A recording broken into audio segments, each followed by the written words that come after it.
आज लोग बहुत बेफिक्रमंद हैं, गमों में डूबे, गम गम गम। खुश क्यों नहीं, बल्कि अब खुशी के लिए तो लोग बाज़ाब्ता तौर पर टीवी के प्रोग्राम अटेंड करते हैं कि हम खुश कैसे रहें। कुरान कहता है खुश रहने का तरीका, कुरान बताता है हुजूर की मोहब्बत की तरफ आओ, हुजूर के इश्क की तरफ आओ, सरकार सल्लल्लाहु अलैहि वसल्लम की अकीदत की तरफ आओ। उनकी मोहब्बत हर गम का इलाज है, हर तकलीफ का इलाज है, हर दुख का इलाज है। आपको नहीं पता, लोग नरम नरम गद्दों पर भी टेंशन से सो नहीं पाते। सैयदना फारूक आजम का दौरे खिलाफत है।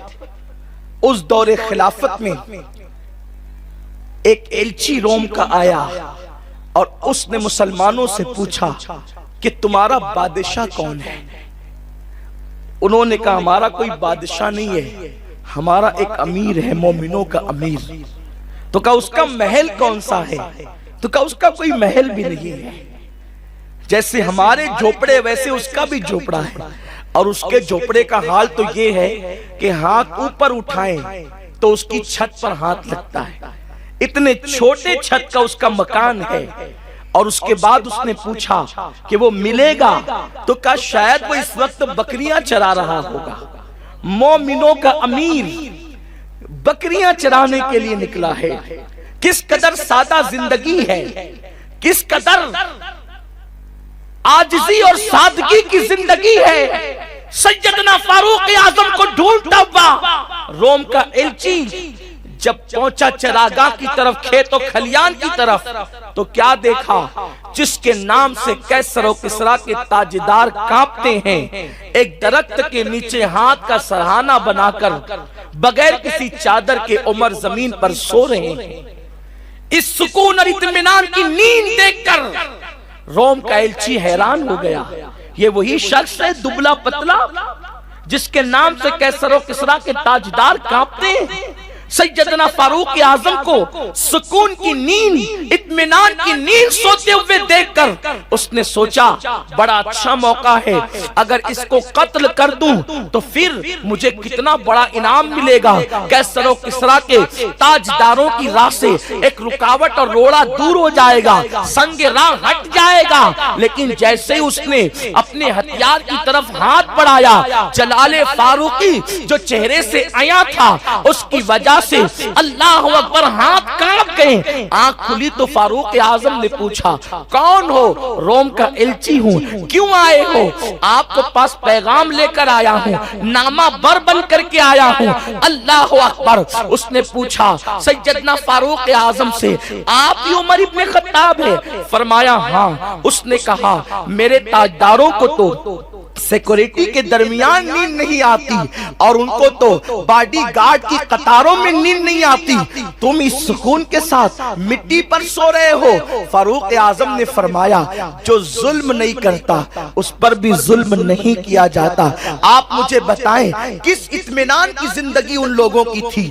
आज हमारे पास सब कुछ है लेकिन हमारे पास सुकून की दौलत नहीं, खुशियां नहीं, इसलिए कि दिल में अब रसूल की मोहब्बत नहीं बसती इल्ला माशाअल्लाह। अब तो दिल में सूद की मोहब्बत बसती है, अब तो दिल में माल की मोहब्बत बसती है, अब तो दिल में गाने बाजों की मोहब्बत बसती है, अब तो दिल में ज़िना की मोहब्बत अंगड़ाइयां लेती है, अब तो दिल में किसी के हुस्न जमाल की मोहब्बतें अंगड़ाइयां लेती है। मैं तुमसे पूछना चाहता हूँ एक मोहब्बत को छोड़कर तुम लाखों मोहब्बत के असीर बन गए और तुमने सुकून को गारत कर दिया, तुम्हारी खुशियां तुमसे छीन गई। मेरे प्यारे आका सल्लल्लाहु अलैहि वसल्लम के प्यारे दीवानों, मायूसी की जिंदगी गुजारने वालों, खुशियों के मुतलाशियों, तुम्हें खुशियां ज़िना के अड्डों पर न मिलेगी, तुम्हें खुशियां शराब के अड्डों पर न मिलेगी, तुम्हें खुशियां गुनाहों के अड्डों पर न मिलेगी। अगर खुशियां चाहते हो आओ मुस्तफा जाने रहमत के दर पर चलते हैं, उनकी नालैन की तरफ रुजू करते हैं। खुदा की इज्जत और जलाल की कसम, जिसकी चौखट पर खुदा मिल जाता है उसकी चौखट पर खुशियां नहीं मिल सकती। सुभान अल्लाह, सुभान अल्लाह। आप कहेंगे उनकी चौखट पे खुदा मिल जाता है। कुरान कहता है वलौ अन्नहुम इज़ ज़लमू अनफुसहुम जाऊक फस्तगफिरुल्लाह वस्तगफर लहुमुर रसूल लवजदुल्लाह तव्वाबर रहीमा। ए महबूब, जब ये अपनी जानों पे जुल्म करें तो आपकी बारगाह में आ जाए और तौबा करें। अगर आप इनकी तौबा पर सिफारिश कर दे, सिफारिश करें आप इनकी तौबा पर, तो क्या होगा? लवजदुल्लाह, ये अल्लाह को पा लेंगे।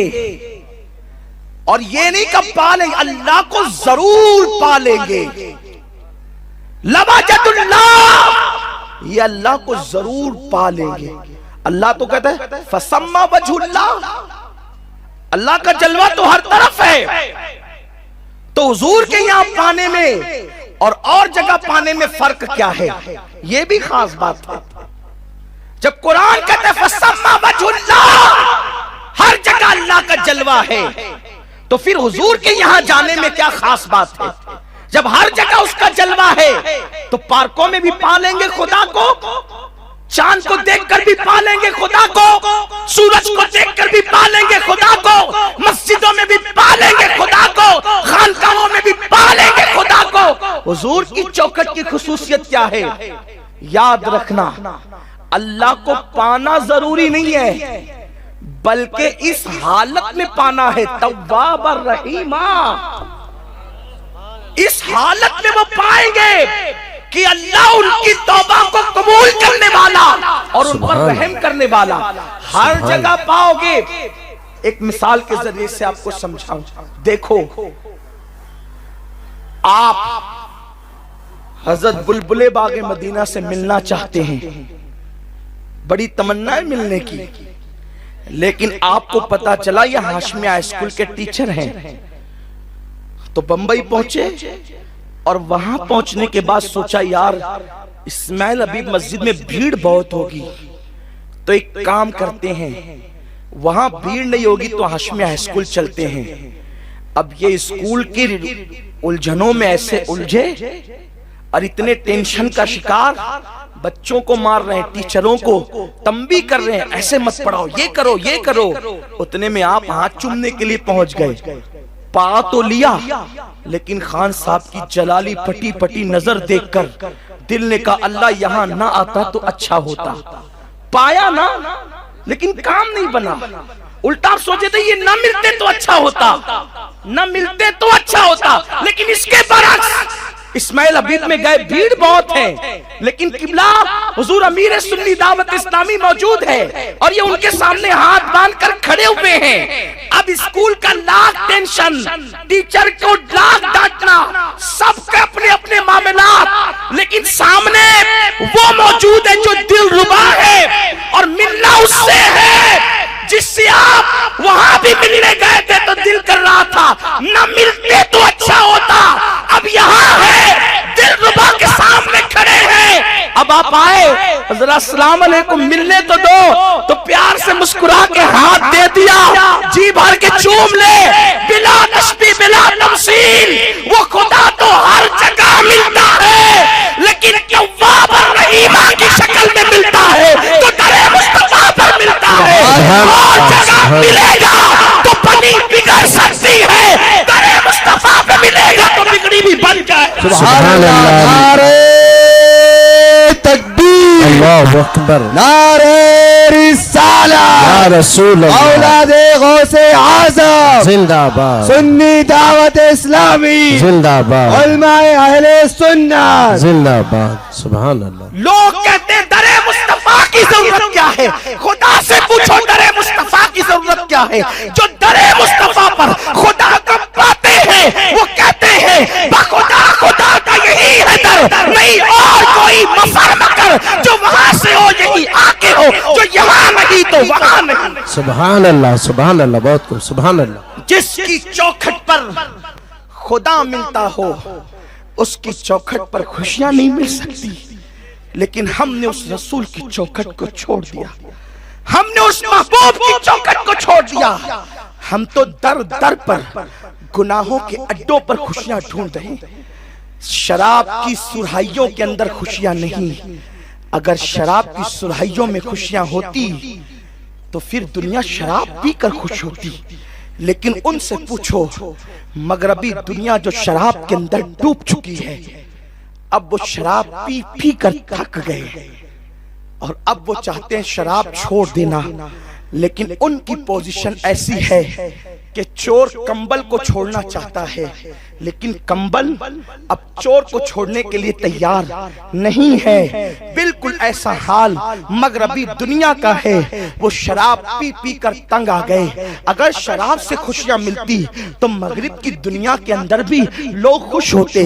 लेकिन जाकर के मगरिब का दौरा करो, अमेरिका को देखो, अल्लाह अकबर, बरतानिया को देखो, यूरोप के ममालिक को देखो, जाकर के देखो कनाडा की सरजमीन पर मगरबी दुनिया के मुल्कों का दौरा करो, उनकी जिंदगियों को पढ़ो तो पता चलेगा पूरी पूरी रात शराब और शबाब में डुबा कर भी उनको खुशियां मयसर न आई। खुशियां नहीं आ सकती मयसर जब तक के दरे मुस्तफा की तरफ न आओ। बल्कि शराब तो वो मनहूस चीज है, अल्लाह अकबर, जिसकी वजह से इंसान मजीद मायूसी का शिकार होता है, मजीद गमों के अंदर डूब जाता है, तकलीफ का शिकार होता है। मेरे आका मुस्तफा करीम रऊफ रहीम सल्लल्लाहु अलैहि वसल्लम ने इरशाद फरमाया, शबे मेराज मेरे अल्लाह ने मुझे बताया, ए महबूब, तेरा जो उम्मती जितनी मिकदार में शराब पिएगा उतनी मिकदार में मैं उसको जहन्नमियों का खौलता हुआ पीप पिलाऊंगा। मेरे आका सल्लल्लाहु अलैहि वसल्लम के दीवानों,